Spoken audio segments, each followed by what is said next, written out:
O ministro das Relações Exteriores, Ernesto Araújo, voltou a responder a críticas de um ex-presidente e ex-ministros, esclarecendo que a política externa do governo Jair Bolsonaro rompe com a bolha que eles representam. O ministro convidou o eterno ídolo da bolha a conhecer o Brasil de verdade, onde não há subserviência a agendas opacas. Ouça o texto do ministro Ernesto Araújo. Os ex-ministros da bolha, um ex-presidente e eterno ídolo da bolha, ficam repetindo seu mantra patético, tentando compensar com estridência a falta de ideias.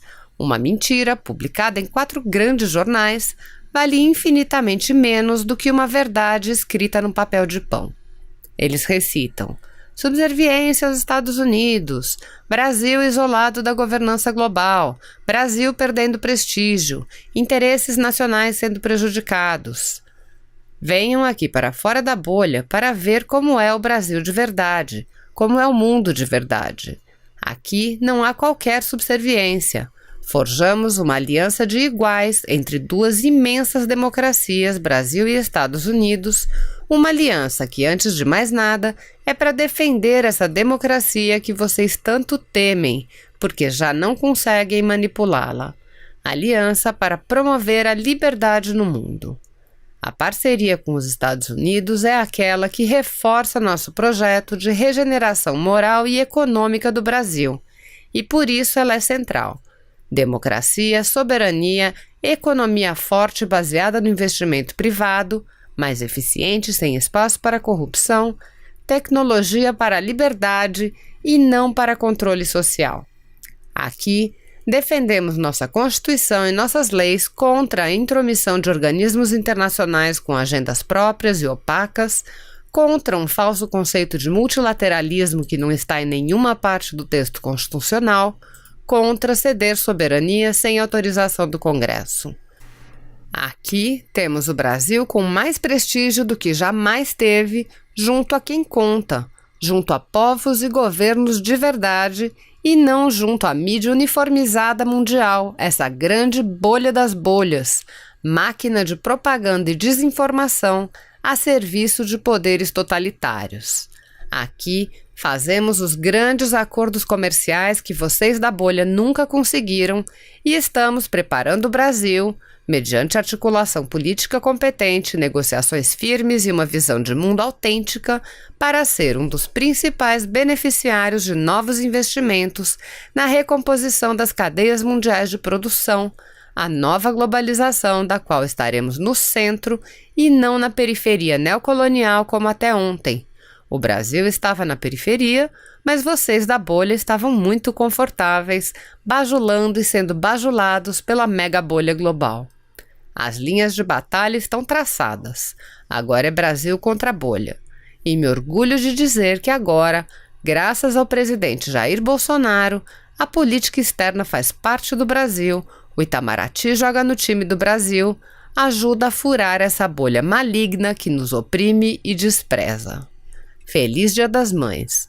Feliz dia para ti, mãe gentil, pátria amada. Thank you, Mr. President, dear colleagues and friends.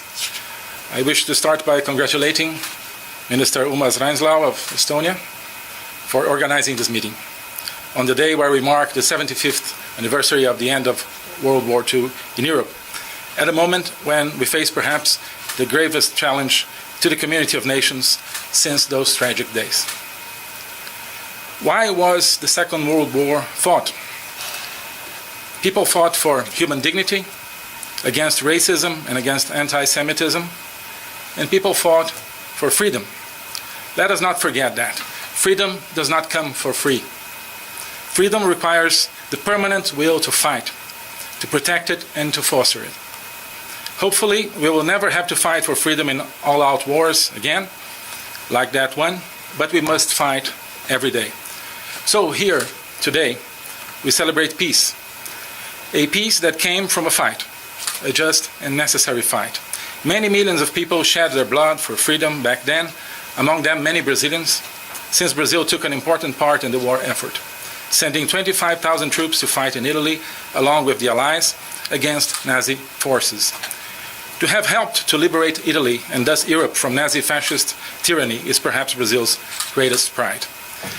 75 years ago, freedom and democracy prevailed against totalitarianism thanks to the sacrifice of real people, of Americans, Russians, British, Poles, Estonians, Canadians, French, Chinese, Brazilians, and many others. But another form of totalitarianism after the war threw its shadow for a long time over half of mankind. That form of totalitarianism during the following decades tried to manipulate the United Nations in its favor. That form of totalitarianism tried to hijack and pervert this noble endeavor, which is the organization of the United Nations.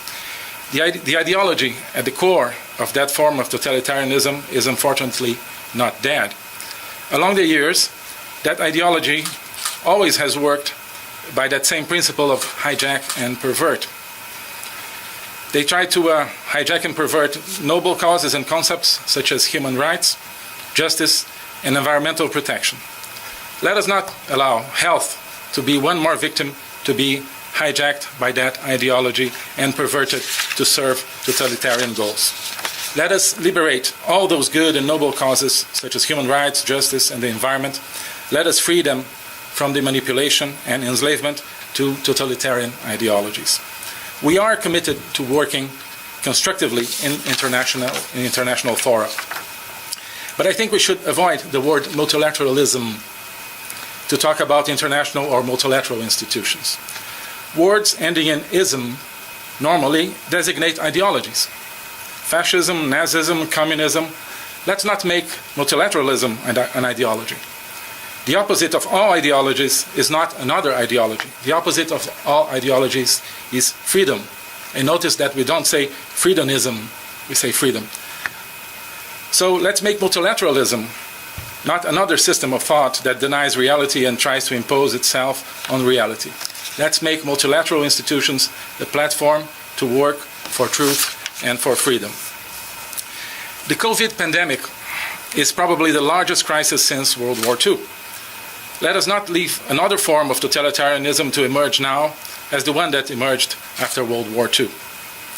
Indeed, a new order will certainly emerge from this crisis. We just don't know yet what shape it will take. This new order to emerge will either have more freedom or it will have less freedom. It will either have more human dignity or less human dignity. And the option we all prefer, the road we all want to transit, the road towards more freedom and more human dignity, is the road of nations. Nations are not the problem. Nations are the good guys in this picture. Nations acting in coordination, of course, through the United Nations and other fora. The organization of the United Nations must be, thus, a space for coordination among independent nations, not an instrument to replace them. The countries gathered here must use this space to identify the challenges facing mankind today.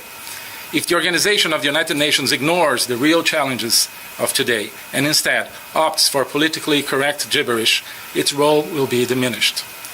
The UN must not be an effort to find common ground between freedom and totalitarianism, let alone to promote totalitarianism by stealth. Freedom and democracy must be at the core of the UN endeavor. And the source of democracy are the people.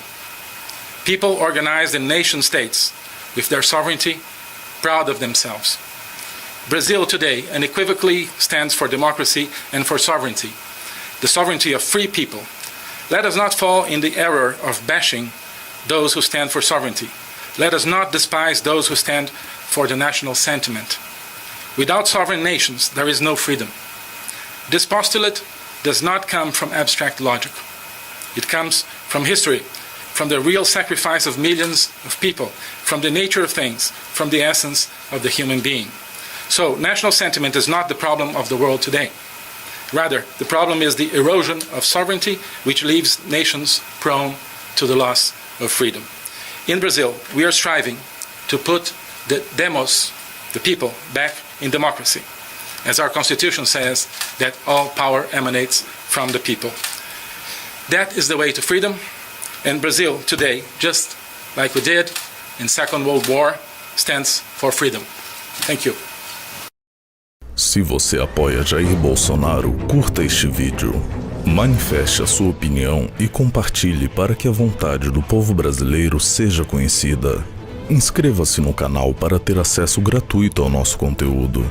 Uma produção Folha Política.